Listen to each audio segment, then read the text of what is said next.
वालेकुम। प्रोग्राम बेनज़ीर इस्लामाबाद में आपको कहते हैं खुशामदीद। कहा जाता है कि अगर किसी कौम के मिजाज को देखना हो क्विकली आपको, तो उस कौम की ट्रैफिक को देखिए। और माशाल्लाह हमारे यहाँ जो ट्रैफिक का हाल है वो तो सबके सामने है, और ख़ास तौर पे कराची के ट्रैफिक का हम ये देख रहे हैं कि हमने रमज़ानों में भी देखा और उससे पहले भी हम देखते रहे कि कराची में जो है वो ट्रैफ़िक हादसात की तादाद बढ़ती जा रही है। ईद से पहले हमने देखा कि मलीर हर्ट पर जो एक दिलखराश वाक़या हुआ कि जिसमें मियाँ बीवी और जो बच्ची थी जो उसी वक़्त जिसकी पैदाइश हुई थी वो एक ट्रैफ़िक हादसे में अपनी जान से हाथ धो बैठे। इससे पहले भी डंपर माफिया अगर हम देखें यहाँ पर देखा जाए तो वाटर टैंकर के ज़रिए के जद में आकर जो मोटरसाइकिल सवार जो हैं अपनी जान से हाथ धो बैठे। ऐसा लग रहा था कि जैसे ट्रैफिक हादसात की एक फ़िज़ा पूरे शहर के अंदर जो है वो चल पड़ी है। अब सिंध गवर्नमेंट इस हवाले से क्या कर रही है और ख़ास तौर पर सबसे इम्पोर्टेंट ट्रैफिक पुलिस इस हवाले से क्या कर रही है। इसी ट्रैफिक हादसा पे बात करने के लिए आज हमने अपने प्रोग्राम में बल्कि अपने स्टूडियो में दावत दी है एसएसपी ट्रैफिक कोरंगी अली रज़ा से। हम बात करेंगे। अली, आपको प्रोग्राम में वेलकम करते हैं। और आज ये हमने ये देखा है कि बहुत सारे ऐसे वाक़यात हुए हैं रमज़ान में, उससे पहले और उसके अभी भी ये सिलसिला जो है वो जारी है।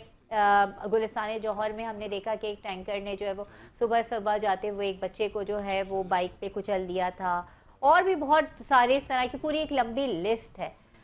तो इसमें आप क्या समझते हैं कि ज़्यादा इसमें क्या इक़दामात फ़ौरी तौर पे एक तो करने की ज़रूरत है, लोगों को पब्लिक अवेयरनेस की सबसे ज़्यादा मुझे लगता है कि ज़रूरत है।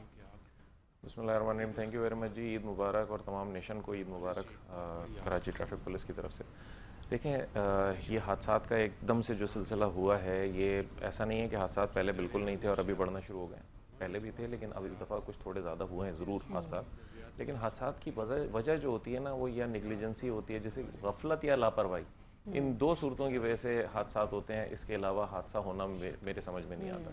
या किसी की गफलत होगी या लापरवाही होगी, तो या कैजुअल एटीट्यूड होगा। आप अगर देखें मोटरसाइकिल का, तो हमारे पास इस वक्त मोटरसाइकिलों की तादाद कराची में 42 लाख से ऊपर हो चुकी है। एक बहुत बड़ी तादाद है जो शायद ही किसी दुनिया के किसी मुल्क में इतनी बड़ी तादाद हो। और वो जिस तरह, क्योंकि ज़ाहिर है पब्लिक ट्रांसपोर्ट की कमी है। गवर्नमेंट ने अभी बहुत अच्छा एक इनिशिएटिव लिया था, रेड बसेस स्टार्ट की हैं और ऑरेंज लाइन स्टार्ट हो रही है। टाइम लगेगा थोड़ा सा उसमें, लेकिन उससे कुछ बेहतरी आएगी यकीनन। और मगर प्राइवेट सेक्टर बिल्कुल इसमें इन्वेस्ट नहीं कर रहा। प्राइवेट सेक्टर आ नहीं रहा। खाली गवर्नमेंट के लिए एकदम से इतनी 50,000 60,000 बसें लाना कराची की रोडों पे आसान नहीं होता। गवर्नमेंट को बहुत सारे प्रोजेक्ट्स पे काम करना पड़ता है, लेकिन गवर्नमेंट ने इसमें बहुत ज़्यादा स्टेप्स भी लिए हैं और इनिशिएटिव्स भी लिए हैं, जिसमें अभी इस वक्त कराची में बहुत ज़्यादा शॉर्टेज है पब्लिक ट्रांसपोर्ट की, जिसकी वजह से ऑल्टरनेट मोटरसाइकिल्स की तरफ बढ़ा या रिक्शों की तरफ बढ़ा। रिक्शे जो बढ़े, वो कराची में 3.25 लाख से ज़्यादा रिक्शे हो चुके हैं। या जैसा मैंने कहा 42 लाख से ज़्यादा मोटरसाइकिल्स हैं।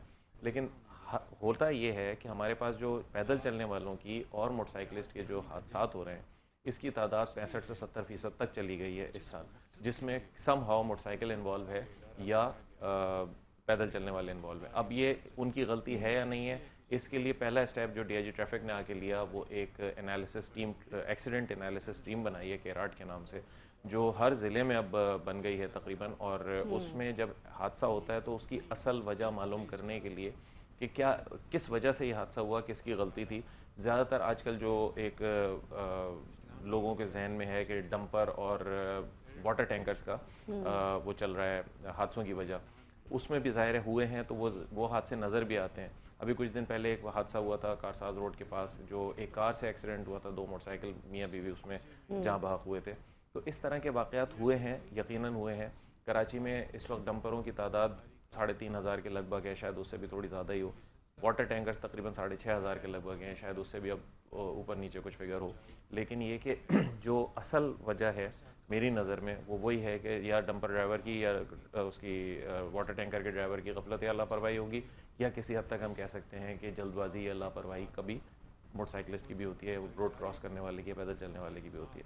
मोटरसाइकिलिस्ट से मैं सबसे ज़्यादा इस वक्त जो मेरी इल्तिजा है, मैं रिक्वेस्ट करूंगा तमाम मोटरसाइकिल चलाने वाले भाइयों से कि हेलमेट ज़रूर पहने। और हमारे पास जो प्रॉब्लम आ रही है वो ये कि उनके पास मोटरसाइकिल में आगे पीछे लाइट नहीं होती, ब्रेक लाइट नहीं होती, इंडिकेटर्स नहीं होते, साइड रियर व्यू मिरर्स नहीं होते, जिसकी वजह से उनको पता नहीं चल रहा होता कि पीछे आगे उनको जब जाना है, लेफ्ट टर्न करना है, राइट टर्न करना है, अचानक वो कर लेते हैं। कोई ना कोई गाड़ी आ रही होती है, कोई कार आ रही होती है, कोई डंपर, कोई वाटर टैंकर आ रहा होता है, कोई ट्रॉलर आ रहा होता है। फिर ओवर स्पीडिंग एक बहुत बड़ी वजह है कि जब ओवर स्पीडिंग कर रहे होते हैं तो उसमें ज़ाहिर है फिर वो मोटरसाइकिल की अगर पुअर कंडीशन होगी, उसके ब्रेक्स अच्छे नहीं होंगे, तो फिर वो एक हादसे की वजह बन सकती है।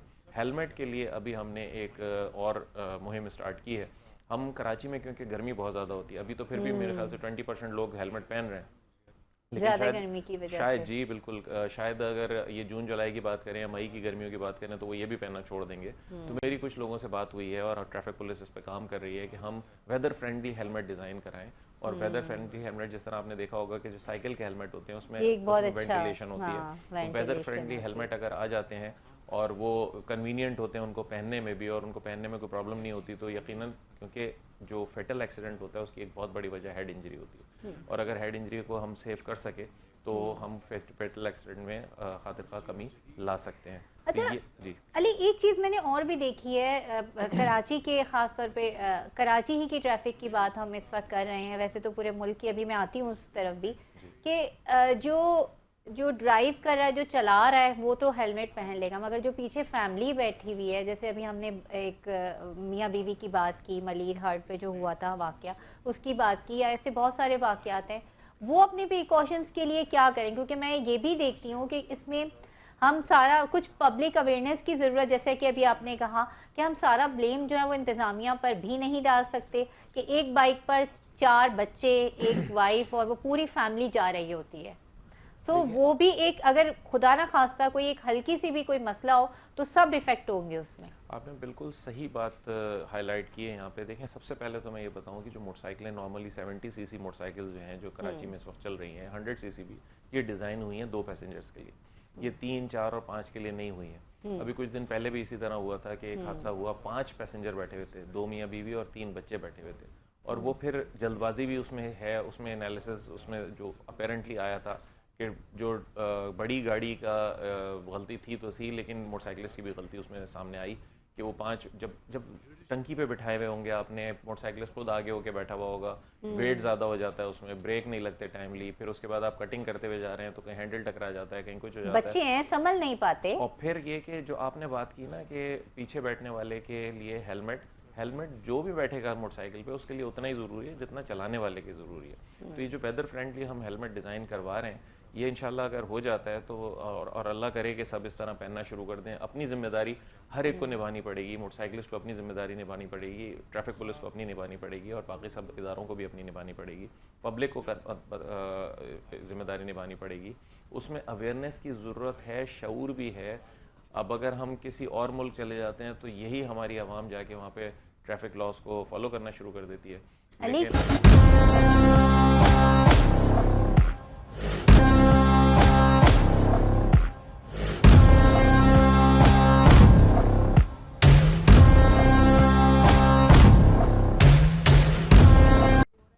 Welcome back. और ब्रेक से पहले बात हो रही थी अली रज़ा से कि किस तरह हम अपने ट्रैफिक के निज़ाम को बेहतर बना सकते हैं, और अफसोसनाक वाक़यात जो कराची में रोनुमा हुए उनको कम किया जा सकता है, और मज़ीद ऐसे हादसात ना हो उनको हम इस बात को यकीनी बना सकते हैं कि अब कोई इस तरह की हादसा, तो हादसा होता है, वो हो जाता है, तरक्की याफ्ता ममालिक में भी होता है, जहाँ ट्रैफिक का निज़ाम बहुत अच्छा होता है वहाँ पर भी ट्रैफिक हादसात होते हैं, मगर जहाँ हमारी खुद गलतियाँ हैं उनको आइडेंटिफाई करके हम अपने आप को दुरुस्त में ले जा सकते हैं। अच्छा अली, ये बात हो रही थी, आपने अभी बात जब हमने की लाहौर की ट्रैफिक की, और हमने बात की इस्लामाबाद की ट्रैफिक की, तो वहाँ देखा है कि हर चीज़ जो है वो डिजिटल है। एक सिग्नल आपने तोड़ा, अगर आप वहाँ नहीं रुके, आप कामयाब भी हो गए, तो दूसरे सिग्नल पे आपको फ़ौरन ट्रैफिक पुलिस रोक लेगी, और वो डिजिटल उनके पास होता है, जैसे कि अभी आप बता रहे थे। तो ये जाहिर है, आप यहाँ पे जो अब कराची में या सिंध में जो सेफ सिटी प्रोजेक्ट है वो अब किस मरहले में है, कितने अरसे में कंप्लीट हो जाएगा? क्योंकि वो अगर होगा तो लगता है कि फिर थोड़ा बहुत निज़ाम ट्रैफिक का यहाँ पे बेहतर होगा। बिल्कुल सही आपने पॉइंट उठाया। देखें, सेफ सिटी कराची थोड़ा डिले ज़रूर हुआ, लेकिन उस पे उसकी वजूहत ये थी कि एक मॉडर्न, बल्कि मोस्ट मॉडर्न एक टेक्नोलॉजी इंट्रोड्यूस कराने की ज़रूरत थी कराची में। और अब अल्हम्दुलिल्लाह कराची में सेफ सिटी का 5 फेजेज़ में ये सेफ सिटी कंप्लीट होगा कराची में इनिशियली ये इन 5 फेजेज़ में 12,000 कैमरे लगेंगे और मोस्ट मॉडर्न लेटेस्ट कैमरे हैं जो 12 मेगापिक्सल तक के फिक्स कैमरे और स्पीड डूम कैमरे जिसे कहते हैं, या जो PTZ कैमरे हैं वो 8 to 9 मेगापिक्सल के होंगे, जिसमें नंबर प्लेट रिकग्निशन भी है, जिसमें फेशियल रिकग्निशन भी है, जिसमें बॉडी बिहेवियर भी है। तो क्राइम में भी बहुत इंशाल्लाह फ़र्क पड़ेगा उसमें, और ट्रैफिक वायलेशन पे भी फ़र्क पड़ेगा। उसकी जो लोकेशंस हैं वो सारी आइडेंटिफाई हो चुकी हैं 12,000 कैमरों की। उस पे पोल की इंस्टॉलेशन फर्स्ट फेज़ में वो इंस्टॉलेशन तकरीबन कंप्लीशन पे है। टेस्ट एंड ट्रायल उसका हो चुका है। उसका जो ब्रेन पीछे जो चलता है, पूरी टेक्नोलॉजी चलती है, वो 30-35 कैमरे लगा के वो उसका टेस्ट एंड ट्रायल हो चुका है। तो ये बहुत खुशाइन बात है और गवर्नमेंट का एक बहुत बड़ा स्टेप है। ये अरबों रुपए का प्रोजेक्ट है गवर्नमेंट का और गवर्नमेंट पब्लिक के लिए इन्वेस्ट कर रही है। दूसरी बात ये है कि जब ये कराची के 5 फेजेस कंप्लीट होंगे और ये 12,000 कैमरे लगेंगे, तो आप यकीनन देखें, जिस तरह आपने बात इस्लामाबाद की थी कि रॉन्ग साइड जाते हैं तो वो वहाँ पे कोई जाता नहीं है, तो जब कैमरे की आंख देख रही होगी ना, उससे कोई नहीं बच सकता। ट्रैफिक पुलिस हर जगह नहीं खड़ी। दुनिया के जितने तरक्की याफ्ता ममालिक आप देखेंगे, आपको ट्रैफिक पुलिस रोडों पे नज़र नहीं आती। शायद नाज़र कभी कोई एक्सीडेंट हो गया, कुछ हो गया तो नज़र आती है, लेकिन हर चीज़ जब कैमरा देख रहा होता है। आपको मैं बताऊँ कि कुछ अर्से पहले मैं एक उस पर कोर्स पे ट्रेनिंग प्रोग्राम पे गया था चाइना, तो शंघाई में 2 लाख कैमरे थे जो ऑफिशियल थे और 6 लाख कैमरे उस वक्त थे जो प्राइवेट थे, जो इंटीग्रेटेड थे ऑफिशियल कैमरों के साथ। तो कोई चीज़ वहाँ बच नहीं सकती थी। इसी तरह जब IG साहब एडिशनल IG कराची थे, तो उन्होंने एक प्रोग्राम शुरू किया था कि जितने एक सिक्योरिटी एंड वर्नरेबल एक्ट है हमारा, उसके तहत उन्होंने शुरू किया था कि लोग अपने घरों के, अपने दुकानों के, अपने कमर्शियल बिजनेस सेंटर्स के सामने अब कैमरे लगाएं, जिसमें आप देखें हर दूसरे दिन हमें कोई ना कोई वीडियो किसी न किसी क्राइम की मिल जाती है। अभी सेफ सिटी लगा नहीं है लेकिन फिर भी मिल जाती है। तो वो तकरीबन मेरे ख्याल से वो 50,000 से ऊपर कैमरे इस वक्त कराची में प्राइवेट कैमरे लग चुके हैं। और वो जो पुलिस ने उस वक्त IG साहब ने इनिशिएटिव लिया था आज से 4-5 साल पहले, उसको हम देखते हैं। जिस तरह चाइना में मैंने बताया कि 6 लाख प्राइवेट कैमरे थे, वो आज उनके काम आ रहा है। इसी तरह जो कराची में IG साहब का इनिशिएटिव था, वो जिस तरह तेज़ी से बढ़ते जा रहे हैं कैमरे, तो वो हमारे काम आ रहे हैं आज। इसी तरह जब सेफ सिटी बन जाएगा, सेफ सिटी में ऑटोमेटिक इसी तरह होगा कि नंबर प्लेट रिकग्नाइज की, उसने एक मूविंग वायलेशन वो कैच करता है, और फिर उसके बाद लाहौर में रोज़ाना की बुनियाद पे 16 से 17 हज़ार चालान हो रहे हैं सेफ सिटी की मदद से, और इतनी ही उनके चालानों की कैपेसिटी है मैनुअल। तो 30 से 32 हज़ार चालान उनके रोज़ के हो रहे हैं। तो ज़ाहिर है लोगों में खौफ तो एक रहेगा, और फिर चालान की अगर जो अमाउंट है वो भी ज़्यादा हो तो अच्छा, फिर एक डबल एक खौफ हो चले जाता है। आपस की बात है, चले एक लाइटर मूड पे हम बात कर लेते हैं। खौफ के अलावा मेरा ये एज अ नेशन, हम सबका ये बड़ी ख्वाहिश है, आपकी भी यकीनन होगी, कि खौफ के अलावा हम इस बात को यकीनी बनाएं कि ये हमारी और हमारे साथ चलने वालों की सेफ्टी है। अगर हम अपने अंदर ये चीज़ शामिल कर लें कि अगर हम हॉर्न बजाएंगे, इससे नॉइस पोल्यूशन होगी। हम यहाँ पे देखा है कि बहुत ज़्यादा एक ट्रेंड है कि हॉर्न बहुत ज़्यादा बजाया जा रहा है, उससे भी जो है वो एक नॉइस पोल्यूशन होती है। दूसरी बात ये है कि अगर हम और चीज़ें खुद अपने तौर पे जो बेहतर कर सकते हैं, लेकिन कुछ मिजाज ऐसा बन चुका हुआ है यहाँ पर कि ऐसा लगता है कि जैसे अगर किसी चीज़ को कह दिया जाए तो वो उनकी तौहीन हो गई है। जैसे कि अभी मैं सीट बेल्ट पे बात कर रही थी, लोग लड़ने लगते हैं। और फिर लड़ने के अलावा रमज़ान अभी गुजरा है, रमज़ान जो है वो सब्र की तलकीन करता है मुसलमानों को, मगर मैं देखती हूँ कि रोज़े से पहले लोग एक दूसरे को बाकायदा तौर पे गालियाँ दे रहे होते हैं, जो कि कहने में बुरा लग रहा है लेकिन है इसी तरह की बात। और हर किसी की कोशिश होती है कि वो फुटपाथ पे चढ़ के कोई रॉन्ग साइड रास्ता निकाल ले। देखिए कुछ चीज़ें आपकी सही हैं, लोगों का माइंडसेट बन चुका है। वायलेशन बेसिकली माइंडसेट बन चुका है। गलत काम को हम गलत काम नहीं समझ रहे, हाँ। वायलेशन को हम वायलेशन नहीं समझ रहे। मैं आपको एक वाकया सुनाऊं। मैं खड़ा हुआ था सनसेट बुलेवार्ड पे, चेकिंग करा रहा था अपनी सुपरविजन में, कुछ अर्से पहले की बात है। तो वहाँ पे एक पढ़े लिखे डॉक्टर साहब, रिटायर्ड डॉक्टर थे, मैं नाम नहीं लूँगा उनका, अगर वो मुझे सुन रहे होंगे तो वो याद आ जाएगा उनको भी। तो उनको सीट बेल्ट पे रोका गया था, और वो बता रहे थे कि 5 साल या कितने साल वो कनाडा में भी रहे, तो डेफिनेटली कनाडा में विदाउट सीट बेल्ट उन्होंने नहीं चलाई हुई गाड़ी, लेकिन वो नाराज़ हो रहे थे कि मुझे क्यों रोका और सीट बेल्ट पे मुझे क्यों रोका, और वो चालान पे करने को तैयार नहीं थे। बहुत तमीज़ के साथ मैंने उनके साथ फिर डील किया, अपने सब इंस्पेक्टर्स को हटा के, और मैंने उनको कन्विंस किया कि आपकी गलती है। खुशी मुझे इस बात की हुई कि आखिर में जब उनको मैंने कन्विंस कर लिया, तो मैंने उस वक्त उनका चालान उनको नहीं किया, ये मैंने उनको छोड़ दिया था, ये मैं एक्सेप्ट करता हूँ, लेकिन मैंने उनको कन्विंस किया।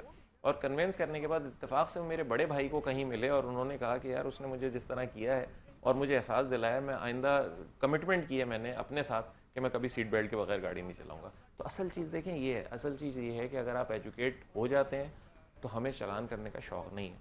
अगर आप खुद से अपना कंट्रीब्यूशन करते हैं कि आपने रॉन्ग साइड नहीं जाना, आपने कोई वायलेशन नहीं करनी है, आपने ओवर स्पीडिंग नहीं करनी। बच्चे छोटे छोटे मोटरसाइकिलें चलाते हैं, माँ बाप पे मैं हैरान होता हूँ, जो विनाइल राइडर्स हैं, 18 साल उम्र नहीं है, शनाख्ती कार्ड नहीं बना, लाइसेंस नहीं बना, माँ बाप दे क्यों देते हैं? अभी थोड़ी दिन पहले हमने स्कूलों के बाहर एक कैंपेन चलाई, महीने 1.5 महीने पहले, कि स्कूल के बाहर छुट्टी के वक्त हम तस्वीर खींच रहे थे, तमाम ज़िले के SSP कराची की टीमें लगी हुई थी, तस्वीरें खींची उन बच्चों की जो यूनिफॉर्म में मोटरसाइकिलों पे आ रहे हैं, और मोटरसाइकिलों पे आने के बाद उनकी उनकी उम्र कम थी। जब वो 10 एक ही दिन में मेरे ख्याल से कुछ नहीं तो सैकड़ों की तादाद में हमने बच्चों को इस तरह पकड़ा, फिर उनके माँ बाप को बुलाया, उनके बुला के उनके हवाले किया, और फिर उनको तंबीह की कि आप बच्चों को क्यों खतरे में डाल रहे हैं। मतलब जब अब उनका भी तो कंट्रीब्यूशन है ना, ये खाली ट्रैफिक पुलिस हर चीज करना जिम्मेदारी जरूर है, जाहिर है वो पुलिस आपके की, घरों में जाके तो नहीं लोगों आपकी को, भी जिम्मेदारी हाँ, है कुछ कि आप अपने बच्चों को नहीं देख रहे। फिर दूसरा, यंग लड़के मोटरसाइकिल रेस लगा रहे हैं, कहीं इनको रोड सीव्यू में मिल गई, खाली वन व्हीलिंग कर रहे हैं। माँ बाप को थोड़ा सा देखना पड़ेगा। मैं भी अब बच्चों का बाप हूँ, मुझे भी अपने बच्चों पे नजर रखनी चाहिए, आपको भी अपने बच्चों पे नजर रखनी चाहिए। मोटरसाइकिल उनको देखें तो सही, बच्चा कहाँ जा रहा है, नशे में तो नहीं पड़ रहा, आइस और इस तरह की जो सिंथेटिक ड्रग्स हैं उसमें तो नहीं पड़ रहा। ये हम सबकी जिम्मेदारी है इन सारी चीज़ों को मिल के करना। और जब तक हम as a team work, as a nation हम ये चीज़ें नहीं करेंगे, ट्रैफिक पुलिस क्या इस मुल्क में कोई चीज़ पर तरक्की नहीं कर सकती। अली, आपने बात की बच्चों पे नज़र रखने की, आपने, जाहिर है आप वर्दी में, ज़रा सख्त सवाल हो जाएगा मगर करना ज़रूरी है, क्योंकि ये भी एक कौम का मिजाज है बदकिस्मती से कि हम गलत काम करते हैं। कोई ट्रैफिक सिग्नल रॉन्ग साइड या कोई, जब पुलिस एहलकार आते हैं तो मैंने ये भी बहुत ज़्यादा बात सुनी, आपने तो हज़ारों बार सुनी होगी कि कहते हैं यार जब सामने आएंगे तो कोई बात नहीं, इनको हम नोट पकड़ा देंगे या पैसे दिखा देंगे, वो हमें छोड़ देंगे। तो इसकी रोकथाम के लिए भी क्या जो है वो इक़दाम किए जा रहे हैं? और वैसे ये है बहुत बुरी बात, लेकिन अनफॉर्चुनेटली ये है। देखें, अनफॉर्चुनेटली ये मुल्क में, मैंने जिस तरह बात, कहते हैं ना, बात तो सच है मगर बात है रुसवाई की। I accept it. देखिए मैं बताऊं आपको, मैंने शुरू में अभी इसका जिक्र किया था, मैं आपको एक बात बताऊं, और राशि वल मुर्तशिक अल्लाहुम्मा फिन्नार, लेने वाला देने वाला दोनों जहन्नमी है। मतलब ऐसा नहीं है कि खाली लेने वाला जहन्नमी है, देने वाला भी जहन्नमी है। वो अपनी वायलेशन को कवर करने के लिए खुद, आप 90% में दावे के साथ कहता हूँ, ट्रैफिक पुलिस वाला पहले पैसे नहीं मांगेगा। जब चालान के लिए रोकता है, जिसका चालान किया जाता है वो सबसे पहले मेरे जैसे किसी अफसर को फ़ोन करने की कोशिश करेगा, किसी ताल्लुक वाले को कोशिश करेगा कि मैं किसी तरह मेरी जान छुट जाए। राब्ता नहीं होगा तो फिर वो कहेगा कि अच्छा ठीक है यहीं पे चालान कर लें, मिन्नतें करेगा, समाजतें करेगा, उसके बाद फिर कहेगा मेरा यहीं चालान कर लें, यहीं पैसे ले लें। ट्रैफिक पुलिस वाला कहता है नहीं आप बैंक में जाके भर के आए, उसको उसूलन बैंक में भरना है चालान, ट्रैफिक वाले को रोड पे नहीं देना। और हम भी डिस्करेज कर रहे होते हैं। जैसे मैंने पहले शुरू में जिक्र किया, सबसे ज़्यादा अकाउंटेबिलिटी ट्रैफिक पुलिस की है। अगर आप कराची ट्रैफिक पुलिस का खाली डेटा निकालें सज़ाओं का, तो सबसे ज़्यादा आपको सज़ाएं कराची ट्रैफिक पुलिस की मिलेंगी। फिर भी वो हर मौसम में, हर दौर में, हर झिड़कियाँ खाने के बाद, हर कुछ सहने के बाद वो ड्यूटी कर रहा है रोड पे। अभी रोज़ा है, रोज़े में आप देखें, गुजरा है रोज़ा भी, उसमें आपका ट्रैफिक पुलिस वाला सुबह से लेकर शाम तक वहाँ मौजूद है, बाज़ारों में मौजूद है, ईद के दिन मौजूद है, सड़कों पे मौजूद है, बारिशों में मौजूद है। हर मौसम में ट्रैफिक वाला आपको रोड पे मिलेगा और वो अपनी ड्यूटी कर रहा है। ऐसा भी कोई है, बिल्कुल मैं ये डिनाई नहीं करूँगा, करप्शन ट्रैफिक पुलिस में भी है, लेकिन करप्शन का लेवल उतना शायद ना हो। लेकिन आप मत दें पैसे। मैं आपसे रिक्वेस्ट करता हूँ, ट्रैफिक वाला अगर आपसे पैसे मांगता है आप उसकी 1915 पे कंप्लेन करें, आप ना दें। मैं दावे के साथ कहता हूँ कि उसके खिलाफ एक्शन होगा। हम पूरी इंक्वायरी करते हैं, किसी को गैर ज़रूरी भी सज़ा नहीं देते, पूरी इंक्वायरी करते हैं और इंक्वायरी करके जिस लेवल पे होता है, जिस डिस्ट्रिक्ट का होता है, उसको सज़ा दी जाती है और उसको उसी हिसाब से उसको फेस करना पड़ता है। लेकिन फिर वही बात कि प्लीज़ मैं आपसे भी रिक्वेस्ट करूँगा कि अगर आप वायलेशन करेंगे तो उसको मौका मिलेगा आपसे पैसे मांगने का, आप वायलेशन ना करें उसको मौका नहीं मिलेगा। कुछ ऐसे भी होते हैं जो तंग करते हैं ट्रैफिक वाले लोगों को रोडों पे, आप उनकी बिल्कुल कंप्लेन करें। मैं आपको फिर रिपीट कर रहा हूँ, नहीं आप कह सकते हैं, अक्सर एक जुमला आपको भी सुनता होगा, हम तो मीडिया से हैं, हमें क्या जरूरत है, या कुछ इस तरह की बातें बहुत ज्यादा। बात खुद कर दी। ये मैंने बड़ी ईमानदारी से, देखिए मैं आपको कह रही हूँ कि मैं चाहती हूँ कि अगर मैं कहीं से सुधार हो, कहीं से करेक्शन हो तो मेरी अपनी जात से हो। तो ट्रैफिक पुलिस वाला ना रोज बहुत सारे लोगों को फेस कर रहा होता है, खाली मीडिया नहीं है, हर इदारे की अपनी न्यूसेंस है और ट्रैफिक पुलिस वाला वाहिद आदमी है जिसको सब दबा रहे होते हैं। उसमें सियासी लोग भी हैं, उनकी औलादे भी हैं, उनके रिश्तेदार भी हैं, झंडे लगी हुई गाड़ियां भी हैं, उसमें सरकारी अफसर भी हैं, उसमें वकला भी हैं, उसमें मीडिया भी है, उसमें हर एक है। अच्छे लोग भी हैं जो उनको अप्रिशिएट भी कर रहे होते हैं, लेकिन ऐसे भी हैं जो उनको दबा रहे होते हैं। ट्रैफिक पुलिस वाला सबसे दब रहा होता है लेकिन फिर भी अपनी ड्यूटी कर रहा होता है। वो सबसे झिड़कियां खा रहा होता है फिर भी ड्यूटी कर रहा होता है। तो मतलब कुछ अप्रिसिएशन ट्रैफिक पुलिस को भी मिलनी चाहिए कराची की, जो इतनी ज़्यादा तादाद में गाड़ियों को और वॉल्यूम ऑफ ट्रैफिक को कंट्रोल कर रहा है। दिन रात आप लोगों के लिए खड़े हो कि आप उसको ओन करें, आप अपने शहर को ओन करें, आप अपने शहर के ट्रैफिक को ओन करें और सब मिलके एज अ टीम मैं फिर वही रिक्वेस्ट करूंगा कि इसको बेहतर करने की कोशिश करें। अच्छा अली, आपने जो अभी हेलमेट की बात की, इस तरह के हेलमेट जो हैं वो कहीं आपकी ज़ाहिर नॉलेज में होंगे, डिज़ाइन हो रहे होंगे, या सिर्फ तजवीज़ है या इस पर कोई अमली इकदाम भी हो रहा है कि डिज़ाइन हो रहे हैं, बन रहे हैं किसी जगह पर और इतने अरसे में मार्केट में आ जाएंगे? क्योंकि ये बहुत ज़रूरी है। अब वेदर आगे देखेंगे तो एक्सट्रीम पर ही जाता जाएगा। इसमें हुआ ये है कि पहले आप देखें कि अक्सर कैंपेन्स चलती थी ट्रैफिक अवेयरनेस की, उसमें मुख्तलिफ स्पॉन्सर्स अपने हेलमेट्स देते थे और ट्रैफिक पुलिस उनके साथ मिलकर रोडों पे तकसीम करती थी। अब 42 लाख मोटरसाइकिलें हैं, अगर उसके पास हेलमेट होगा भी तो वो तकसीम जो हो रहा होगा उसमें नया हेलमेट ले लेगा। अब 42 लाख हेलमेट तो ह्यूमनली पॉसिबल नहीं है कि आप नए तकसीम करें। वो तकसीम पे हो जाएंगे, टंकी पे रख के चला रहा होगा, वो अपने सर पे रख के नहीं चलाएगा। लेकिन इसमें मैंने एक मतलब प्रपोजल दिया था, क्योंकि मेरे इलाके में इंडस्ट्रियल एरिया है कोरंगी का, तो उसमें एक इंडस्ट्रियलिस्ट हैं, उन्होंने मुझे, वो फिलंथ्रोपिस्ट भी हैं, उन्होंने मुझे कहा कि जी हम आपको 1000 हेलमेट्स डोनेट करते हैं। तो मैंने कहा मुझे आप 1000 हेलमेट डोनेट ना करें, वो तो पहनेगा भी नहीं, वो आपसे लेके चला जाएगा, पहनेगा नहीं। अभी डीआईजी साहब ने 23 मार्च को हेलमेट्स लोगों को नहीं, वो अगर लेके चला जाएंगे तो कहाँ लेके चला जाएंगे? वो आप देखें बहुत से लोगों का ट्रेंड ये है कि वो टंकी पे रखे हुए होते हैं, सर पे रख के नहीं चला रहे होते। तो उसमें मैंने उनको तजवीज़ ये दी है कि जैसे एक इंडस्ट्रियलिस्ट है, उसके इंडस्ट्री में अगर 500 वर्कर्स काम कर रहे हैं और 500 में से 300 उसके मोटरसाइकिल पे आ रहे हैं, या बड़ी इंडस्ट्री है 5000 वर्कर काम कर रहे हैं, 3000 मोटरसाइकिल पे आ रहे हैं, तो मैंने उनको कहा कि मैंने कोरंगी इंडस्ट्रियल एरिया को लेटर भी लिखा है और उनको मैंने ये कहा है कि आपके उसमें जो एसोसिएशन के अंडर में जो कोरंगी इंडस्ट्रियल एरिया में जितनी फैक्ट्रीज़ हैं, उन तमाम फैक्ट्रीज़ को पाबंद करें, उनके मालिकान को पाबंद करें कि इंश्योर करें कि उनके जितने भी मोटरसाइकिलिस्ट आ रहे हैं एम्प्लॉइज़, उनकी headlight, backlight, brake light, chain cover और इंडिकेटर्स ठीक हों, उनके साइड मिरर्स लगे हुए हों और अबव ऑल वो हेलमेट पहने। अगर एक एम्प्लॉयर ये कहे कि जी अगर आप हेलमेट नहीं पहनेंगे और आपकी मोटरसाइकिल परफेक्ट कंडीशन में नहीं होगी तो मैं आपको नौकरी से निकाल दूंगा, तो वो डेफिनेटली पहनेगा। फिर इस तरह रोडों पे बांटने से वो नहीं पहनेगा, लेकिन जब वो अपनी फैक्ट्री में उसके मालिक की तरफ से ये उसको ऑर्डर आएगा ना, तो वो जरूर पहनेगा और फिर इस तरह आदत होगी। और जहाँ तक वो हेलमेट डिजाइन करने की बात है, तो एक मोटरसाइकिल यानी हमारी काम जो है वो डंडे के जोर पर ही जो है वो चलती है, क्या वो मालिक का डंडा हो या किसी का, क्या वो किसी का भी। बहुत बहुत शुक्रिया, बहुत बहुत शुक्रिया अली, आप आए और हमें वक्त दिया। और चैनल 5 की एक छोटी सी ये कोशिश थी इस प्रोग्राम के ज़रिए कि वो थोड़ी सी ट्रैफिक अवेयरनेस दें ताकि इस तरह के अफसोसनाक वाक़यात से बचा जा सके। वो जगह जगह मोटरवे पे जब हम ट्रैवल करें तो वो लिखा हुआ होता है ना कि कभी ना पहुंचने से बेहतर है देर से पहुंचना। तो अपने अंदर थोड़ा सा नज़्म व ज़ब्त सब्र लेकर आएँ ताकि हम जो है इस तरह के हादसा से बच सके। मुझे दीजिए इजाज़त, अपना और अपने चाहने वालों का बहुत ज़्यादा रखिएगा ख्याल। अल्लाह हाफ़िज़।